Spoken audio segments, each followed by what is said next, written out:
बच्चों, बेटा कक्षा 4 में हिंदी में सप्ताह 27 में हम पढ़ेंगे पाठ हुदहुद। हुदहुद बेटा एक पक्षी होता है, बहुत ही सुंदर पक्षी है। और इसके बारे में कहानी है कि इसके सिर पर जो मुकुट होता है या जो कलगी होती है उसके बारे में। आप ये देख रहे हो, ये हुदहुद बना हुआ है, इसके सिर पर एक ताज बना हुआ है। एक बार क्या होता है, सुलेमान नाम का बादशाह अपने उड़न खटोले में बैठ के जा रहा होता है। तो उसने पहले गिद्ध को कहा कि मुझे धूप लग रही है, छाया कर दो। उन्होंने नहीं की। फिर हुदहुद ने छाया की, तो हुदहुद ने छाया कर दी। तो महाराज ने उसको कहा कि मैं बहुत खुश हूँ, तुम वर मांग लो, जैसे पहले कहानियों में होता है।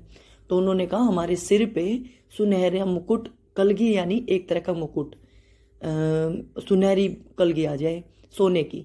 तो जब सोने की बन गई तो लोग उनको मारने लगे, क्योंकि उन्हें सोना चाहिए था। तब उन्होंने कहा महाराज, इससे तो हमारा वंश खत्म हो गया, हम मरते जा रहे हैं। तो महाराज ने कहा सोने जैसी सुनहरी कलगी रहेगी, सोने की नहीं होगी। ठीक है। तब से उनके सिर पर सुनहरी कलगी है, जिसके कारण वो बहुत सुंदर लगते हैं। ठीक है। तो पूरा पाठ इस कहानी से संबंधित है और हुदहुद पक्षी से संबंधित है। पूरे पाठ को आप अपनी पाठ्य पुस्तक से पढ़ लेना। पेज नंबर 106 पे है, पेज नंबर 106 106 पाठ्य पुस्तक है रिमझिम की, पाठ नंबर 13। ठीक है।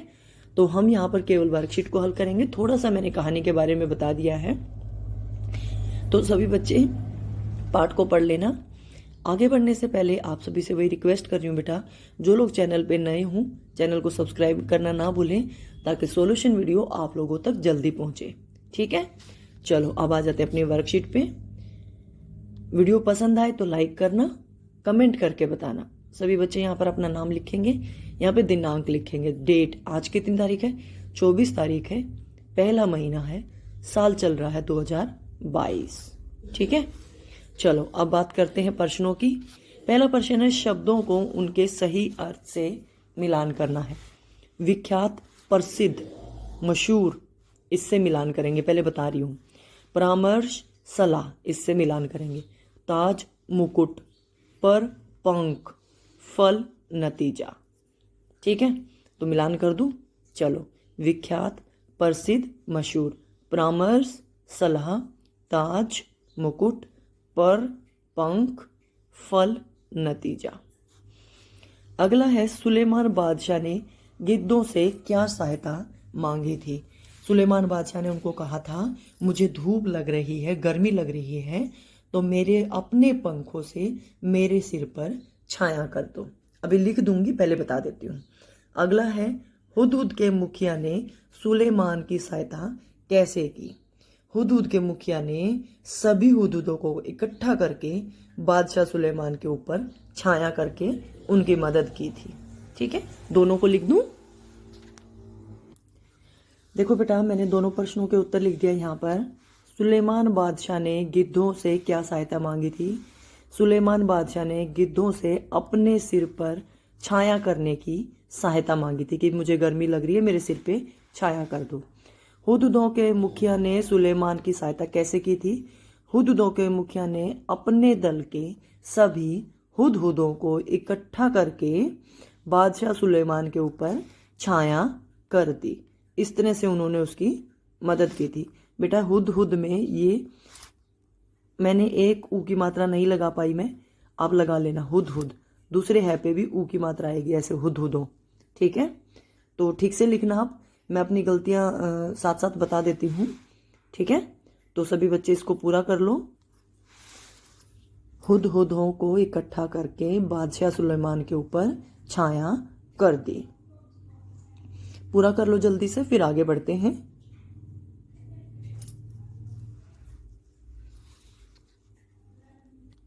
आगे बेटा, मुखिया ने बादशाह से क्या वर मांगा। मुखिया ने कहा महाराज, हमारे सिर पर सोने का ताज हो या सोने की कलगी हो। ठीक है। क्या मांगा था, हमारे सिर पर सोने की कलगी निकल आए। हुदहुद को हजामिन चिड़िया क्यों कहा जाता है। क्योंकि बेटा जो इसकी चोंच है वो नाखून काटने वाली नरहनी से मिलती है। एक जो पक्षी है नरहनी, उसकी चोंच नाखून काटने वाली जैसी होती है, तो इसीलिए इसको हजामिन चिड़िया भी कहते हैं, क्योंकि इसकी चोंच लंबी, पतली और तीखी होती है। ठीक है।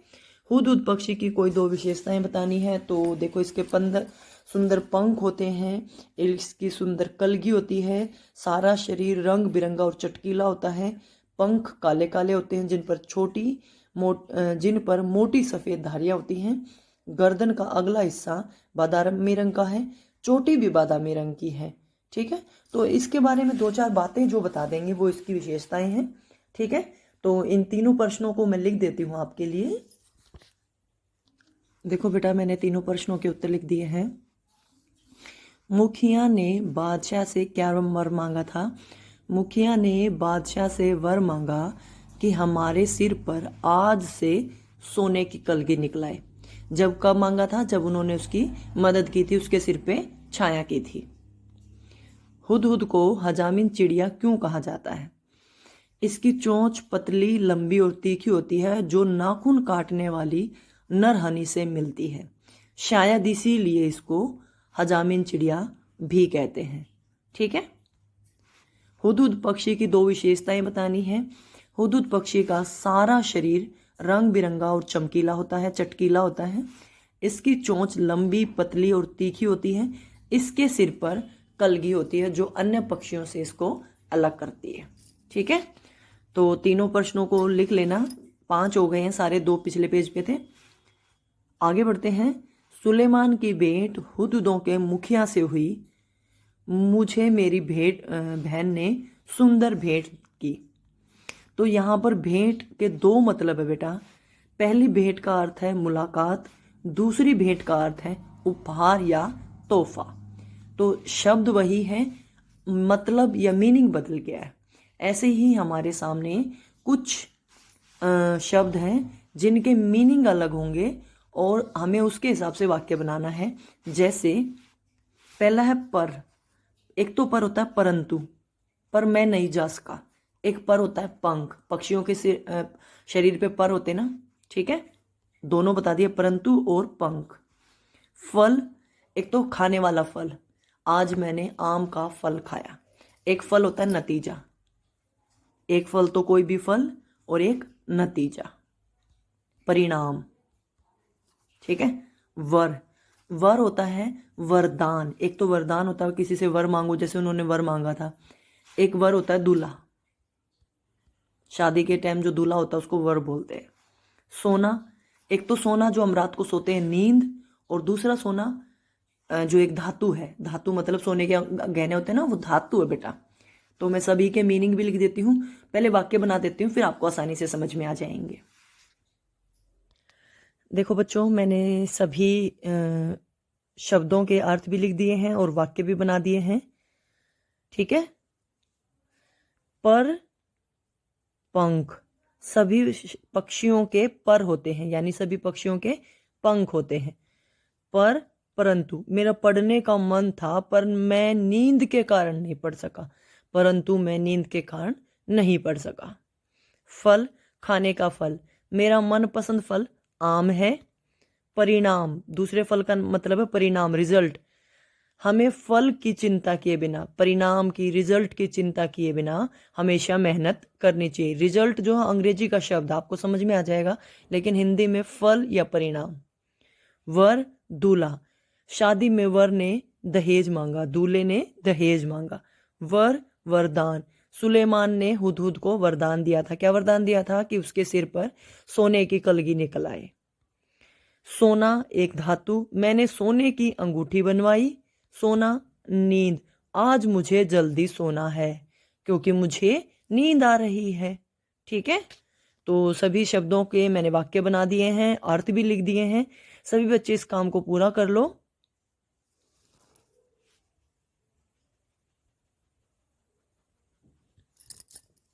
फिर आगे बढ़ेंगे हम सभी। अगला बेटा, सुलेमान ने मुखिया से वरदान मांगने के लिए कहा। ठीक है। अगर वह मुखिया आप होते तो आप क्या वरदान मांगते? अपने वरदान के अनुसार कहानी की अपनी कल्पना से आगे बढ़ाएं। एक वीडियो बनाकर अपने अध्यापक या अध्यापिका को शेयर करें। देखो बेटा, पक्षी आसमान में उड़ते रहते हैं ना, तो मैं ये वरदान मांगती कि कभी कोई शिकारी किसी पक्षी को ना मारे, क्योंकि देखो जीना सबका अधिकार है। ऐसे ही आप अपनी कल्पना से कोई भी वरदान मांग सकते हो कि हमारा घोंसला बन जाए, हमें खाने को दाने मिल जाए। वरदान तो कुछ भी मांग सकते हैं ना, जो हमारी इच्छा हो। हमारा घर कभी ना टूटे, लोग हमें ना मारे, हमें खाना मिलता रहे, इस तरह का कोई भी वरदान आप लोग बता सकते हैं। और आपको ऐसे ही एक्टिंग करते हुए या कल्पना करते हुए वीडियो बनानी है। यहाँ मैं लिख दूंगी, एक वरदान लिख देती हूँ मैं। जैसे मैंने आपको बताया कि हमें कोई शिकारी कभी ना मार पाए, या तो हम उड़ जाएं या हम दिखाई ना दे, जब शिकारी आए तो हम दिखाई ना दे और हमारा जीवन बच जाए। तो इस तरह से कोई भी एक वरदान के बारे में सोचना है और उसको बताते हुए आपको वीडियो बनानी है। कैसे बनाओगे कि पहले बताना है, सुलेमान ने मुखिया से वरदान मांगने को लिए कहा, अगर मैं मुखिया होता तो मैं वरदान मांगता कि सभी हुदहुद पक्षी या सभी पक्षी, अब अगर हम हुदहुद का नाम भी ना लें, सभी पक्षी अदृश्य हो जाएं जब शिकारी आए, ताकि हमें कोई मार ना पाए।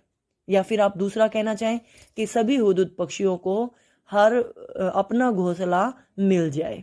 तो इस तरह से आपको ये लाइन बोलते हुए वीडियो बनानी है और वो अपने टीचर को भेजनी है। और जो मैंने बोला है वो मैं लिख देती हूँ। ये कॉपी में लिखना आवश्यक नहीं है, लेकिन समझाने के लिए लिख रही हूँ, ठीक है। देखो बेटा, मैंने यही लिख दिया है, अगर मैं मुखिया होती या होता, मैंने लड़का और लड़की दोनों के लिए लिख दिया है। तो मैं यह वरदान मांगता या मांगती, दोनों ने लिखने हैं। लड़के लिखेंगे मांगता, लड़कियां लिखेंगी मांगती, कि सभी पक्षियों को समय पर खाने के लिए दाना मिले और शिकारी हमें मार ना सके, ठीक है। तो यहाँ पे आपका वर्कशीट का कार्य पूरा हो गया है। और आज आपको क्या करना है, जो आपने पाठ पढ़ा है हुदहुद, इसका एक सुलेख लिखना है। और इस पाठ में जितने कठिन शब्द आए हैं वो कठिन शब्द आपको अपनी कॉपी में लिखने हैं। साथ साथ जो नए शब्द आए हैं वो भी आपको अपनी कॉपी में लिखने हैं, ठीक है बच्चों। सभी बच्चे कठिन शब्द भी लिखेंगे, नए शब्द भी लिखेंगे और सुलेख भी लिखेंगे। वर्कशीट के कार्य में आज इतना ही आया है। आगे बात करेंगे अब हम संस्कारशाला की। बात करेंगे अब हम संस्कारशाला की छोटी छोटी मगर बड़ी बातें। आप दुख पर ध्यान देंगे तो हमेशा दुखी रहेंगे, आप सुख पर ध्यान देंगे तो हमेशा सुखी रहेंगे, क्योंकि जिस चीज पर आप ध्यान देते हो वही चीज सक्रिय हो जाती है। कहने का मतलब यह है बेटा, अगर कोई ये कहे मेरे पास कुछ भी नहीं है, मैं तो दुखी हूँ, मैं तो दुखी हूँ, वो सच में दुखी हो जाता है। लेकिन जो हमारे पास है, जैसा हमारे पास, अगर हम उसी में खुश रहें तो हमेशा खुशी रहेंगे हम। तो खुश रहने के लिए आप सभी को हमेशा अच्छा सोचना है, पॉजिटिव सोचना है, और जो है जैसा है उसको अपनाते हुए खुश रहना है। अब मैं ये सोचूं मेरे पास गाड़ी नहीं है, मेरे पास नए कपड़े नहीं है, तो मैं दुखी रहूंगी, मेरे पास ये नहीं है, मेरे पास वो नहीं है। और मैं सोचूं अरे कम से कम मेरे पास साइकिल तो है, आधे लोगों के पास साइकिल भी नहीं है। अरे मेरे पास रहने के लिए घर तो है, चाहे कैसा भी है। अरे मेरे पास जैसे कपड़े हैं बहुत अच्छे हैं, तो मेरे को हमेशा अच्छा ही लगेगा, मैं हमेशा खुश रहूंगी, ठीक है। तो अच्छा सोचे और अच्छी अच्छी बातें करें। फिर आपको क्या खाना पीना है, खाद्य रंग का सफेद रंग की चीजें खानी है, फूल गोभी, सफेद प्याज, जिसको आप लोग आल बोलते हो, आल, जिसकी सब्जी भी बनाते हैं, प्याज जो कच्चा प्याज होता है ना सफेद, ठीक है। उड़द की दाल, मूली खा सकते हैं आप। जो जो सफेद रंग की चीजें हैं वो खानी है। दूध पी लो, घर में सबके मिलेगा दूध, दही सफेद ही होती है। उसके बाद आपको खेल खेलना है टिप्पी टिप्पी टैप अपने परिवार व दोस्तों के साथ। तो मैं आपको दिखाना चाहूंगी टिप्पी टिप्पी टैप का खेल, या जो आप टिप्पी टिप्पी टैप है वो कैसे बना सकते हो और कैसे आप लोगों को, वो खेलना तो सबको आता है लेकिन आप शायद भूल गए होगे। इसको टिप टॉप भी बोलते हैं कई बच्चे, और टिप्पी टिप्पी टैप भी बोल देते हैं। तो देखिए कौन सा खेल है ये। सबसे पहले आपको एक कागज को मोड़कर इस तरह से मोड़ना, मतलब चारों कोनों को मोड़ लेना है आप लोगों को, ठीक है। फिर आपको दूसरी तरफ से मोड़ना है, पहले सीधी तरफ से हमने मोड़ा था, फिर अब हम दूसरी तरफ से उस कागज को मोड़ लेंगे। एक पेज लेना है, ठीक है। पहले अंदर की तरफ मोड़ा, फिर बाहर की तरफ मोड़ेंगे और अपना गेम है, जो खेल है टिपी टिपी टैप, वो बनाएंगे। देखो इस तरह से मोड़ना है आपको। मोड़ने के बाद आप इसमें लिखेंगे, लेकिन ये बनाना आ गया देखो सबको। दोनों तरफ से मोड़ लेना है और फिर इस तरह से आधा आधा करके मोड़ना है। फिर आप इसमें उंगली डाल के देखिए। याद आया आपको ये खेल? और आप इसके ऊपर कुछ भी लिख सकते हैं। मनपसंद फल लिखिए, मनपसंद सब्जी लिखिए,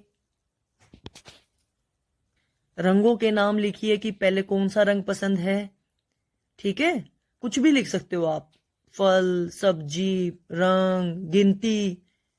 और ऐसे ही अंदर लिखेंगे, उसको खोलेंगे तो उसके बारे में कि ये कैसा है, ये कैसा है, ऐसा कुछ लिख लीजिएगा। ठीक है, और अपने दोस्तों के साथ, परिवार के साथ इस खेल को आपको खेलना है।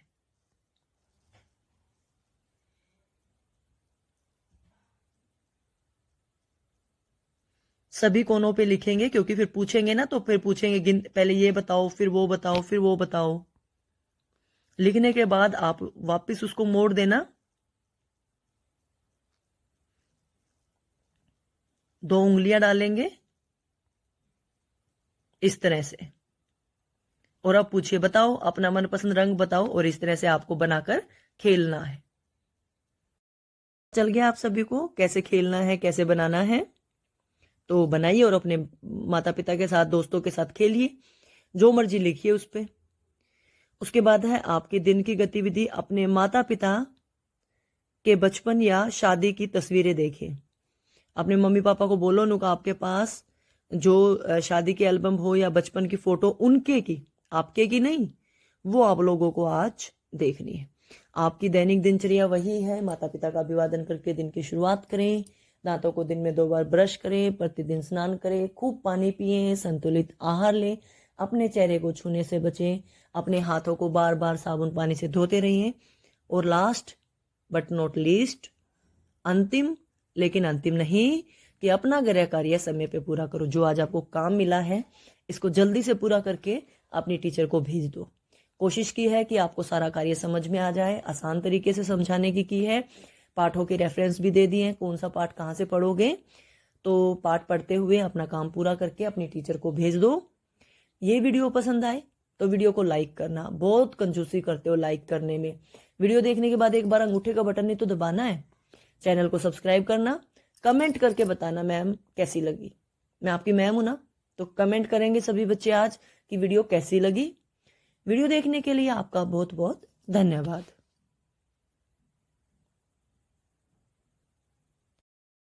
आगे है बेटा भारत की स्वतंत्रता के 75वें वर्ष पर की जाने वाली गतिविधि। देखिए 26 जनवरी गणतंत्र दिवस आने वाला है, तो आपको क्या करना है, गणतंत्र दिवस पर खूबसूरत कार्ड बनाकर 5 पंक्तियां लिखनी है। 5 पंक्तियां हम गणतंत्र दिवस के बारे में ही लिखेंगे। तो देखिए मैं कुछ कार्ड्स के नमूने दिखाती हूँ, जैसा आप चाहें इनमें से कोई कार्ड बना सकते हैं।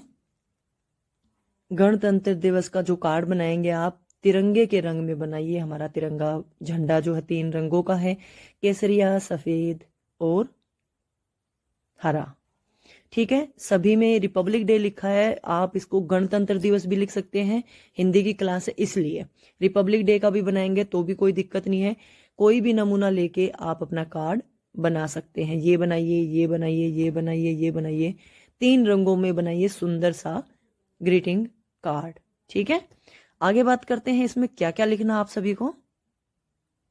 आपको इस पे 5 लाइनें लिखनी है। देखिए 26 जनवरी को गणतंत्र दिवस के रूप में पूरे देश में काफी जोश और सम्मान के साथ मनाया जाता है। इसी दिन भारत में गणतंत्र और संविधान लागू हुआ था। भारतीय संसद में भारत के संविधान के लागू होते ही हमारा देश पूरी तरह से लोकतांत्रिक गणराज्य बना। इस दिन को हम राष्ट्रीय पर्व के रूप में मनाते हैं। इस दिन को राष्ट्रीय अवकाश घोषित किया गया। छुट्टी होती है ना इस दिन, अवकाश। इसे पूरे भारतवर्ष में विद्यार्थियों द्वारा स्कूल, कॉलेजों, शिक्षण संस्थानों में मनाया जाता है। इस दिन भारतीय सेनाओं, जल, थल और नभ द्वारा भव्य परेड का आयोजन किया जाता है। आपने जो देखा होगा परेड में, देखो हवाई जहाज की भी परेड होती है, जमीन पे भी परेड होती है। ठीक है, तो हर तरह की परेड आपको देखने को मिलती है, और सभी सेनाओं द्वारा राष्ट्रपति को सलामी दी जाती है। देश के विभिन्न राज्यों की भी खास झांकियों के माध्यम से अपनी संस्कृति, परंपरा और प्रगति को दिखाते हैं। जो अलग अलग राज्य हैं वो भी अपनी झांकियां निकालते हैं, और अंत में पूरा वातावरण जन गण मन से गूंज उठता है। देखिए बेटा, हमारा राष्ट्रीय क्या बोलते हैं उसको, राष्ट्रीय गान जो है जन गण मन, आखिर में जन गण मन गाकर इसका समापन किया जाता है, अंत किया जाता है। ठीक है, जन गण मन राष्ट्रीय गीत हमारा, राष्ट्रीय गान हमारा, जिसको रविंद्रनाथ टैगोर ने लिखा था। तो परेड के अंत में या गणतंत्र दिवस की अंत में, इसके समारोह के अंत में जनगण मन गाया जाता है। ठीक है, यहाँ पे आपका बेटा जो 25वें स्वतंत्रता दिवस के अवसर पर की जाने वाली गतिविधि थी वो भी कार्य पूरा हो गया है। सभी बच्चे कार्य को पूरा कर लेना। ठीक है।